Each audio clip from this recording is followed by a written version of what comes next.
Hello everyone out there in YouTube land, and welcome back to my channel. So today I'm going to be giving you an update on my lip piercing, my Monroe. So I'm filming this on Sunday.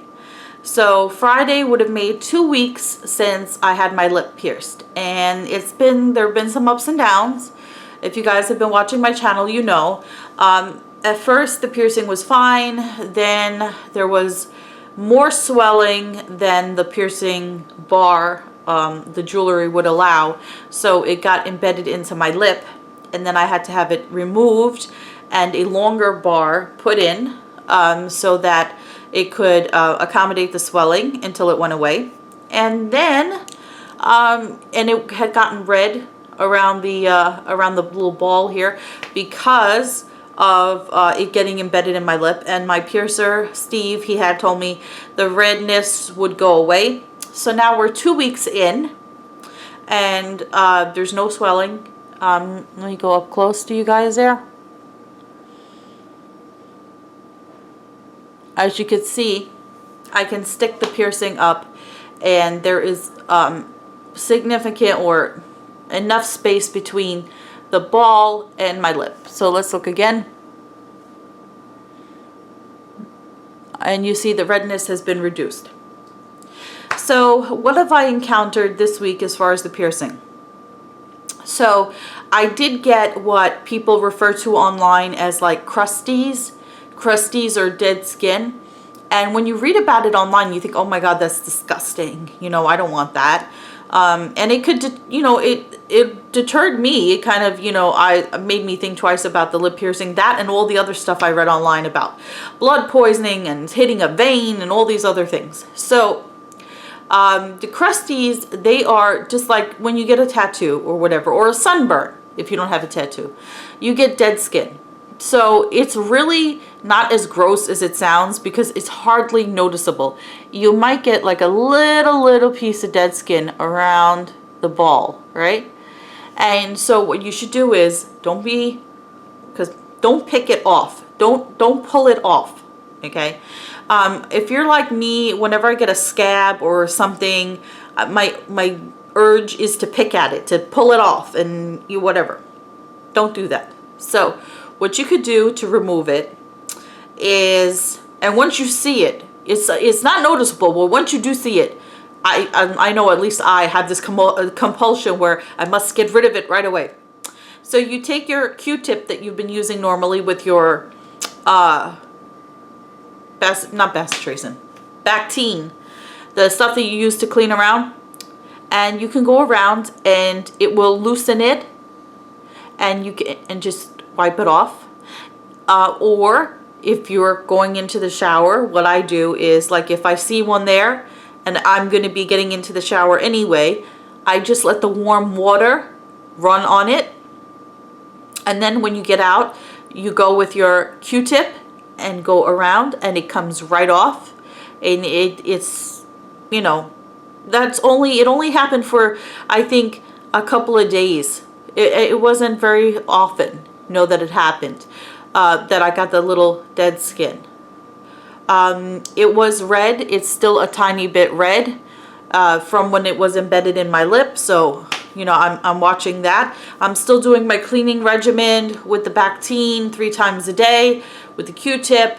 I'm still doing the Listerine 50% water, 50% mouthwash every time I eat something, every time I smoke, which I try not to smoke because you're not supposed to.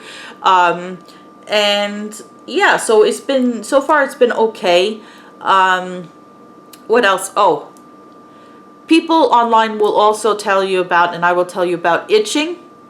Some people who have gotten the Monroe piercing, they say it's very itchy, or it might get hot, meaning that it's infected and itchy or whatever. I didn't have that problem. It did itch a little bit. Like this week, I did notice that I would get an itch here and there, and I would just have to just go very gentle and just scratch like this. But it didn't really itch a lot. The other thing I noticed is that I'm starting to forget that it's there. which is bad because I bang into it. Like when I wash my face, it's so weird. I'm so used to putting the soap in my hands, washing my face, you know, all over, and then splashing water on my face. I can't do that at this time. I have to wash half my face at a time. So I have to, this side, I'm sorry, my camera is weird. So I wash this side, and then, you know, and then I do this, the other side. And then when I do the water, I have to be very gentle that I don't hit the piercing, because what I've done is I've forgotten it's there and hit it. I've also woken up in the middle of the night to scratch my face and forgotten that it was there. So I have hit it a few times. I have accidentally scratched it a few times. Thank God nothing happened to it. So yeah, I've had issues with that. I'm sure when it's completely healed, I'm probably gonna go towards getting I don't think I'm gonna keep the ball. I think I'm gonna get like the small, like the tiny diamond chip. Obviously it won't be a real diamond for me. I have to get like cubic zirconia, but I think I'm gonna go for that, so that it's, you know, not as I don't want to say in the way. It definitely takes some getting used to. Now I can show you the inside of my lip, which a lot of you are going to be grossed out by. Not because it's infected or anything. It looks perfectly fine, but how often does somebody show you the underside of their lip? But for those of you who want to see, anybody who's grossed out by this and doesn't want to see, X out of the video now. Okay, so I'm going to show you. Okay. This is so weird. See?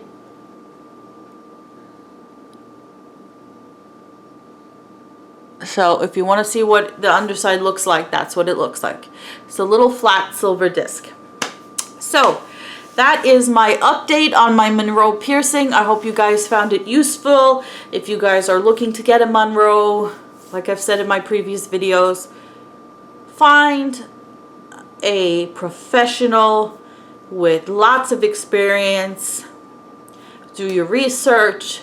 Know that it does take some care and maintenance, but the healing time relative to other piercings is pretty quick. Mine is healing pretty well now that it's not embedded into my lip anymore. So if you have any questions, or I can help you guys in any way, leave the questions down below. And if you want to see more videos that I do on this channel, click subscribe. I'd be happy to have you as part of my YouTube family. And until next time, goodbye everyone out there in YouTube land.